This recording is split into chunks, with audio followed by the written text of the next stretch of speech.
So Andrei, I want to start with a question for you. I watched earlier today an interview that you did when the film played in Venice, I believe, where you said that for you this film was about the kind of emotional truth of the Beatlemania moment for your generation. Can you tell us more about that? Yeah, when I saw the film now and this evening, I'm not sure that it's only about this. Yeah, yeah. It was at the beginning, but I don't know. It has so many levels, and it became more and more personal. It's a film only about I don't know, the relation between literary image and cinematic image. It's about he tried to capture the spirit of the time, and this is true. This new emotional feeling was coming from the Beatles for this generation, and it was a shift and a change, a game changer. It started with this, but I wanted to show the moment and the Beatles like they were embedded in the history of the time. For this weekend, for the big city in general, their concert was I don't know, one event through others. For this generation, for the 56 or 65,000 young people, they were going there. For the moment, it was the center of their life. And I wanted to show this in the flux of the history of the moment. It was one of them. It's also it's true. It's clear. It's also it's a film about the feeling of the Beatles time in the peak of the Beatlemania. It's true that the images from the Shea Stadium they gone around the world and show the world that the Beatlemania and this phenomenon, the pop revolution, is not only an aspect of the youth culture. It's a major shift, and so. And from this moment on, the entire social paradigm changed in the world. But it was very interesting, historically speaking, that at the moment around 65, it was a kind of suspension. This generation itself, it was not already a political one.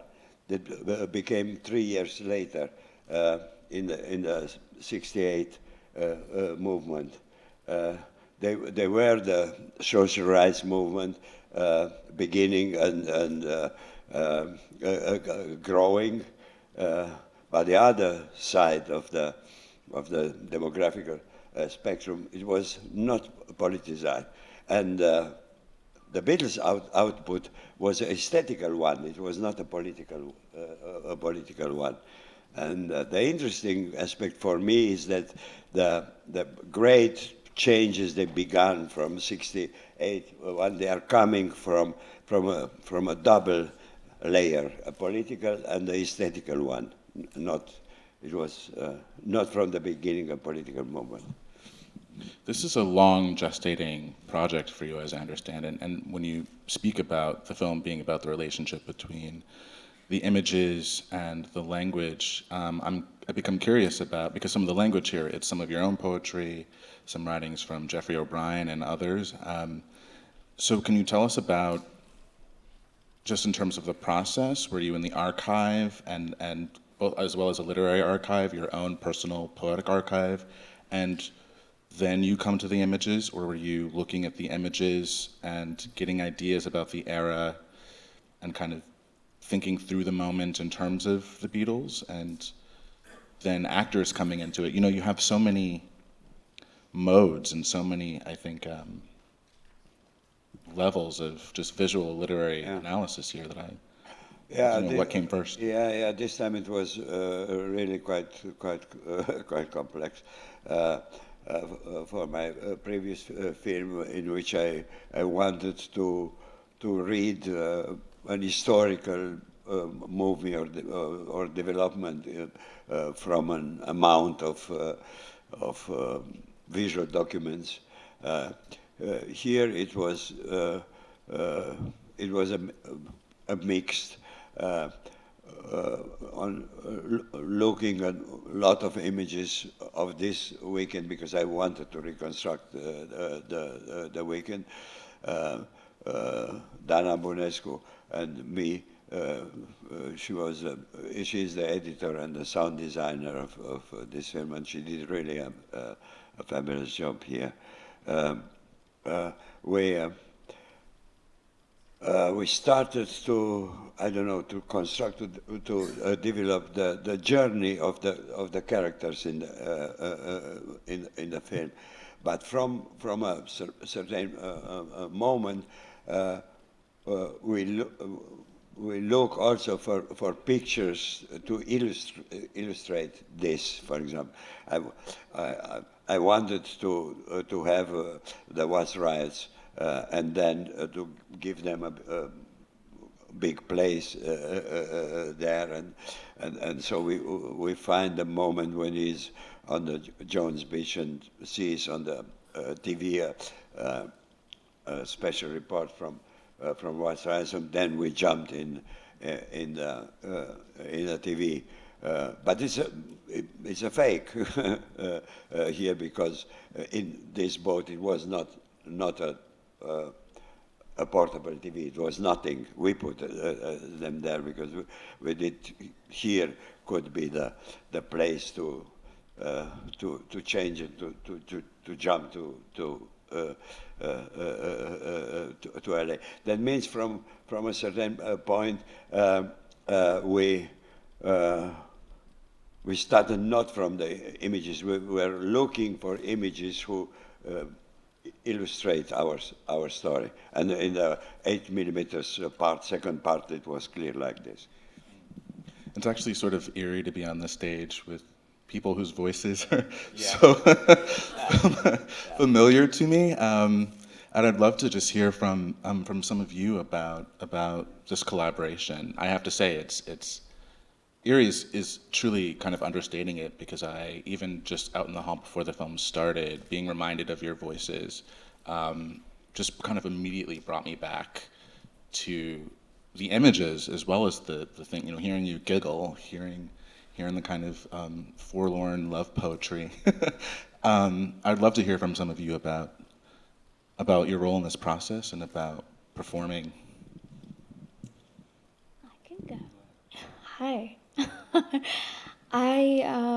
What was interesting for me is that 2 days before we all were in the booth recording, I was recovering from stomach surgery, so I was on pain meds. So I was trying to prepare in the best way I possibly could, and I decided to watch 8 days a week on Hulu. I was like, this is kind of preparation, and there was all these clips of all the girls standing outside the concert, and there was this one that actually went viral on TikTok a little bit later, of this girl Adrienne, and she's got the thickest Brooklyn accent, and she's like, Paul, I'm gonna love you till I'm 105. I'm a grandmother. And that just really made it, that just connected it for me, because I can see myself at 13 standing outside the Twilight premiere in my Edward Cullen t-shirt, acting exactly the same way. I was like, it really just connected it for me. I thought that was really, really cool. Can I say something as well? Yeah, we had a reception before this where we had drinks and we got to meet the whole production team. And I'll tell you what, that was humbling because these people have been working on this project for 12 years. I worked on this project for 3 days, and I'm sitting on the stage right now. I think mostly as a formality because I think this is what New York Film Festival does. But I mean, it was 3 days. I'll say this: I got. When I received the audition, it's not. I was still in university, and it's not often as an actor starting out that you receive such a script where there's very much a pulse coming off of the page. I'm very much used to receiving horrible material that I have to make do with, but this one was immediately there was something that. There was a soul that was very much present, just in the sides that I was given. And I got to meet with Jody, the casting director, and I think we talked about, I just wanted to get the tone right. I wanted to figure out, I remember we talked about loneliness, we talked about Holden Caulfield, we talked about these various things, because it was, I mean, the writing is, there's something kind of haunting about how beautiful it is mixed with the black and white imagery of what was, you know, and they gave, it was a completely different experience seeing it and witnessing it and watching the film as a whole. But what you're working with, especially just as a voice performance, it was really just about kind of working with Andrei and trusting him for those 3 days completely and letting him kind of steer the rudder as you move the sail as you wish. I'm probably speaking for too long, but it was wonderful. Yeah, only a small thing about this 12 years and kind of rumor. They're true on the calendar, but by different accidents, the project was 3 times interrupted, each time for 2 years. So in fact, the work time is between 5 and 6 years, and 5 years for a project of this type is the normal time. All the rest was accident and interruption, and a bad time because you are captive inside the project, and you can not do other things, and they are blocked, and so it was not an easy time, but we didn't work 12 years on the project. I think the 4 of us are very thankful that the project was delayed the time that it was. Have to agree. 12 years sounds pretty impressive, though. Yeah. It's a little bit more dramatic. Yeah. I remember watching it for the first time, and this is to the story that you're telling overall. I remember watching it and not knowing where it was going, like where these characters were taking me, and finding myself unexpectedly moved in the end by the sense of connection between the threads. And I'm so curious about that choice, because I think I would have kept going with it had the threads not been connected, or had there not been this sort of inkling of romance at the end. I'm just so curious about the scope of the story that you're trying to tell. In a movie? Yes. Yeah.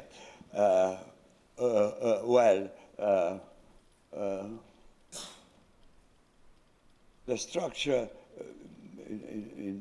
from this perspective, changed 3 times. So, because on the very beginning,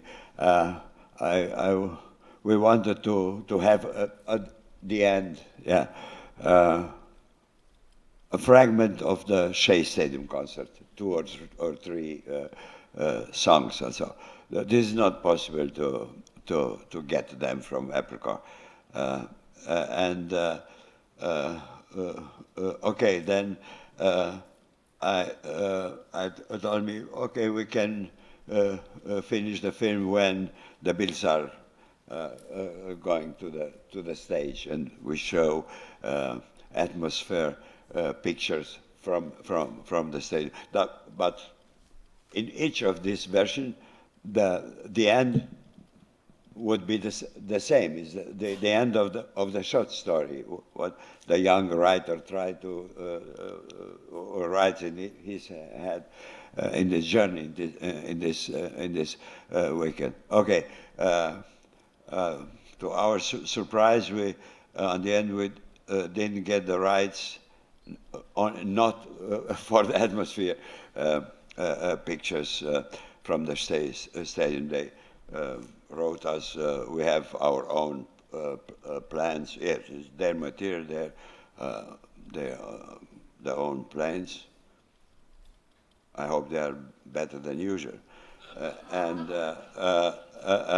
So, and then the third version is to finish the film when the characters enters the stadium, and the young writer is back in his room on the beginning of the film in Manhattan, and he finished the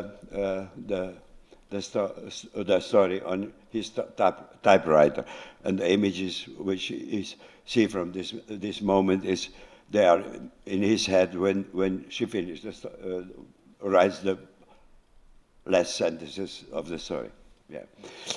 For the narration, and it's better so that sometimes the censorship helps you to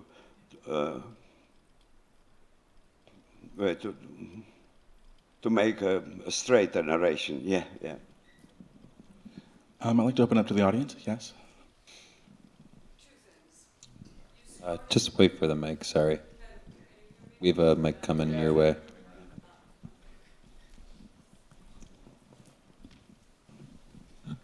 When you started, in terms of presenting your film, you were a little bit, I think, anxious about whether you had done justice to, as a non-New Yorker, to a film that is, of course, about New York. And I will tell you, as a native New Yorker who lived through this era, I think it's a wonderful homage to New York and to the era in every aspect. So I compliment you on having captured what I personally know to be an extremely accurate depiction of that era.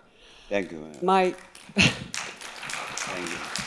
My question is, as a non-New Yorker, as a Romanian, why did you want to make this film? Yeah.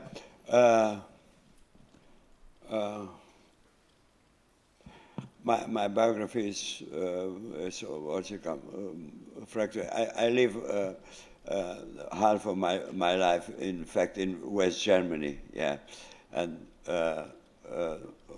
half in Romania. Now, 5 years ago or 7 years ago, I was going back to Romania. It started like this. I wanted to make a film about the emergence of the pop cultures in the 60s, and a reflection about the phenomenon, and then in looking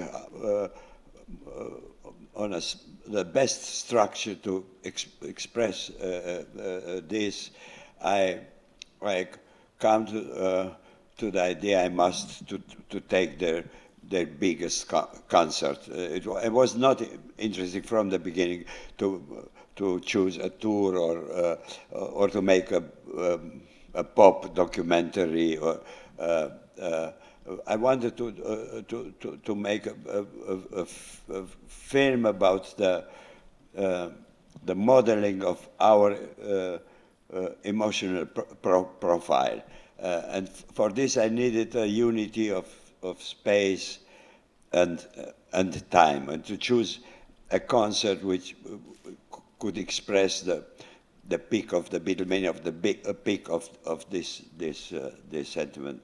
And in this case, it's not. It's quite easy to come on the Shea Stadium concert, which remains the biggest live concert that they give in their career.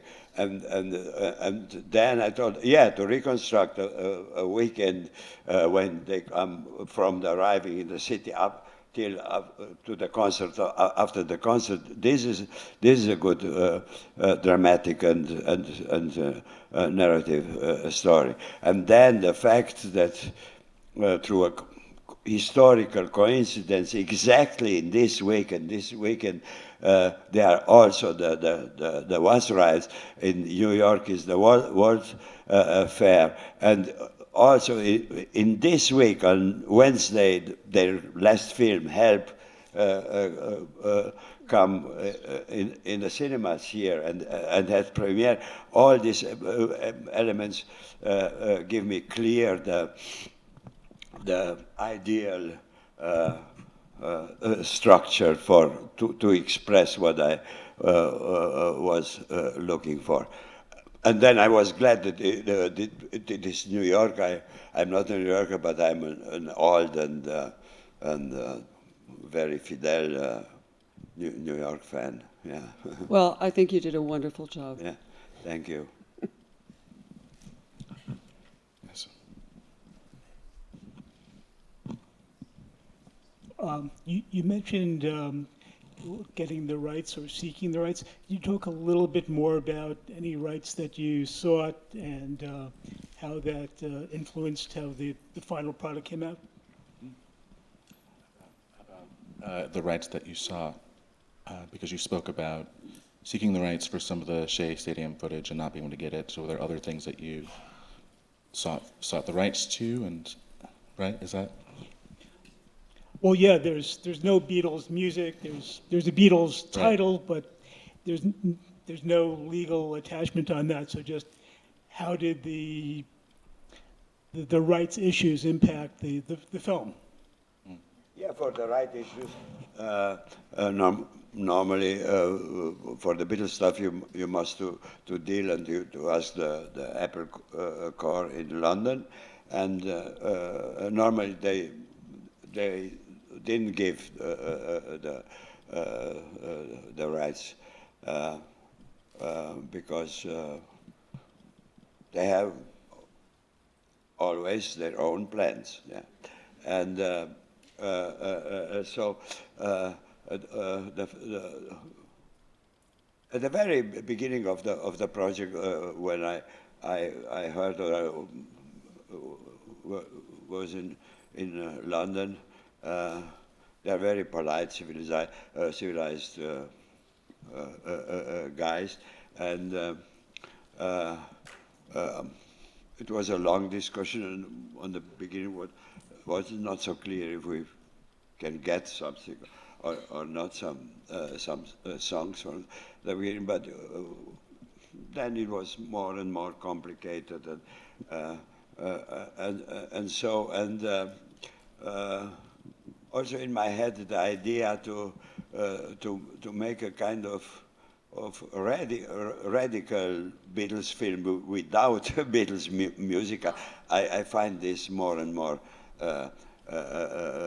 fascinating, a kind of play between presence and absence, and so in the historical truth, when they sung live, like here at the Shea Stadium, nobody heard a note. It was only screaming, and then. When they were present, it was no music, and then all the people were going home and listening the records and on the radio. The music, the true music, was without them, and their presence were only a motivation for the ecstasy and this sort of catharsis.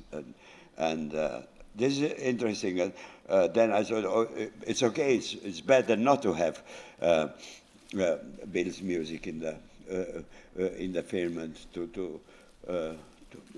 to speak about their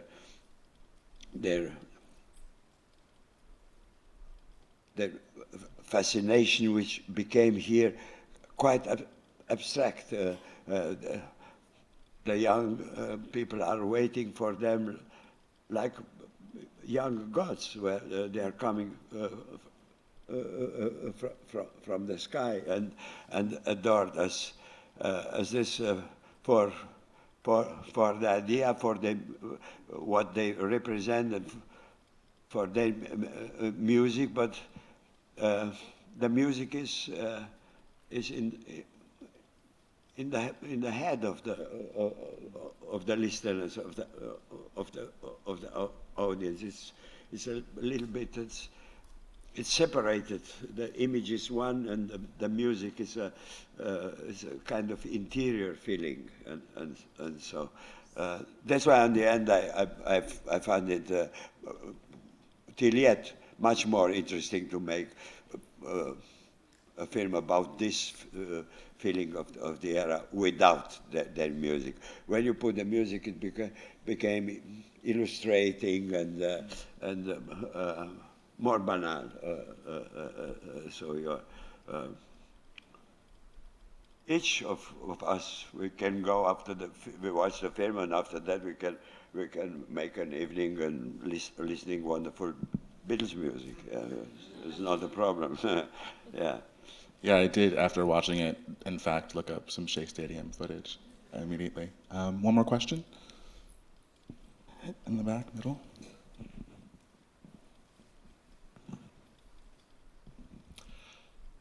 I just wanted to, if you could just talk about the process of licensing the archive footage. Obviously, the Beatles' second tour is very differently documented from the year earlier. So seeing all the footage in the beginning at the Warwick Hotel was great.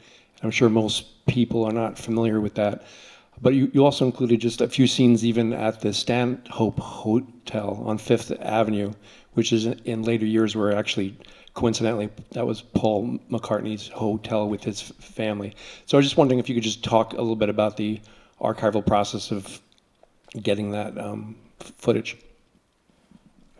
Yeah, talk about the archival process of getting the footage. You use some of the Stanhope Hotel and other... Warwick Hotel? Sorry? The Warwick Hotel? Or which hotel?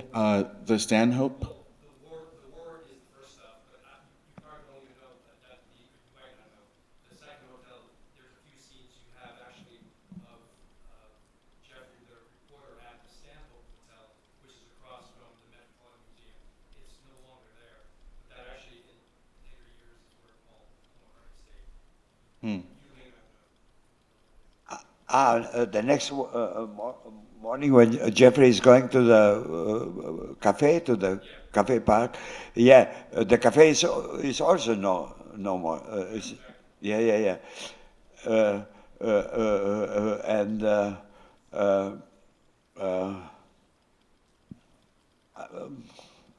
for the entire first half of the movie, the black and white, we decided on the very beginning, I was looking, also I tried to see archives or footage of the direct cinema people in New York. It was their time, the Mason brothers, Pennebaker's, etc., etc. Also, we go till Andy Warhol and so on. But for the things I wanted to say, to express in the film, it was also from the very beginning clear for me. It was the golden age of the TV report. All the three, especially CBS, has great reports, and this French correspondent from the French television, Jacques Salbert, which see here, he has a show 2 times a month, every 2 weeks, called Paris à l'heure New York à l'heure de Paris, New York at Paris time, in which he presented a long report for 1 hour on a certain subject. For example, like the beaches, the Jones Beach. The